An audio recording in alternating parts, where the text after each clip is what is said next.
बहुत शुक्रिया शोएब भाई, आपका सवाल तो हम नहीं सुन पाए, गुजारिश है कि दोबारा रिपीट कर दीजिए। दोस्तों, जहाँ नफ्सा नफ्सी का आलम है, उलमाए कराम को मौलवी के अल्फाज से पुकारा जाता है, उन पर ज़रा सा मौका मिलने पर लान तान करने के लिए और उनको हकारत की निगाहों से नौजुबिल्लाह देखने लगते हैं। ऐसे गुजरे और गए माहौल में वफ़ाद कराम के एजाज में प्रोग्राम एक मुनक्किद किया जाए, ये कैसे आपके जहन में आया?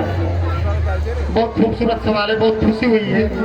सबसे पहले आपका बहुत शुक्रिया, बहुत अच्छी निजामत कर रहे हैं। मेरे एक फ़ोन पर आपकी हाजिरी हुई इन बच्चों के हौसला अफजाई के लिए।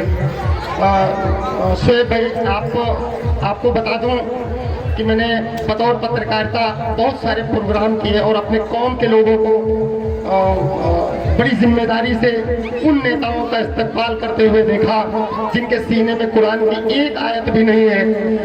इस दौरान मुझे 2 दिन पहले अल्लाह पाक ने मेरे दिल में एक ख्याल लाया कि क्यों ना ऐसे लोगों का सम्मान किया जाए जिनके सीने में पूरी की पूरी कुरान हिफाजत के साथ महफूज है, जिनको कोई सम्मान देने के लिए मंच नहीं देने को तैयार है। अगर एक हाफिज किसी मेला, बाजार, चौराहे पे खड़ा है तो दूसरा कुर्सी पे बैठा है, उसे इतनी इज्जत नहीं मिल रही है कि उस जिसके सीने में कुरान है, यानी कुरान खड़ी है, आप बैठे हैं, उसको बैठने तक की इज्जत हमें नहीं दे रही है। तो हमने सोचा कि ये तमाम सारे हमारे कस्बे से मैं अपनी बात रोककर यहाँ पर एक बात और बताऊं कि आज से 12 साल पहले हमारे हाफिज नईम साहब हैं, मरका माओ से साइकिल चलाकर तिलोकपुर इन बच्चों को पढ़ाने के लिए आते थे।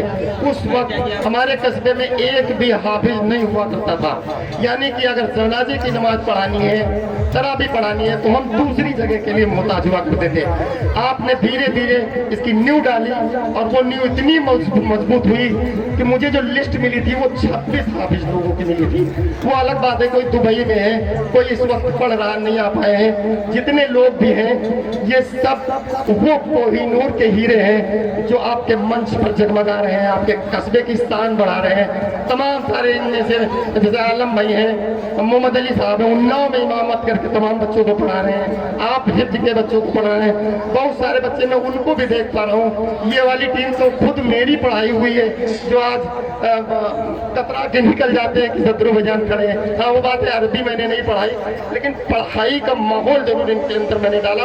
ये दूर जाकर हाफिज बन गए। मुझे पता ही नहीं था तमाम बच्चे इसमें हाफिज भी बन गए हैं। तो मुझे लगा कि इनका सम्मान होना चाहिए, और खासकर भीड़ के सामने इन बच्चों को आपसे रूबरू कराने के लिए, वो इसलिए कि गलती से अगर हाफिज आपके सामने खड़े मिल जाए और आप कुर्सी पे बैठे हैं तो कम से कम इतना जरूर कर देना कि कुर्सी छोड़ देना और इन्हें बिठाल देना, ताकि इनको लगे कि हम हिकारत की नजर से नहीं देखे जा रहे हैं। हमारी कौम इज्जत देती है, जिसको हमारी तौहीन करना है वो करे, जिसको मदरसे हमारे बंद कराने हैं वो बंद कराए। हमारा जो काम है इज्जत देना, हम कम से कम हाफिज कुरान को इज्जत बख्शें। जी, दूसरा सवाल क्या है आपका?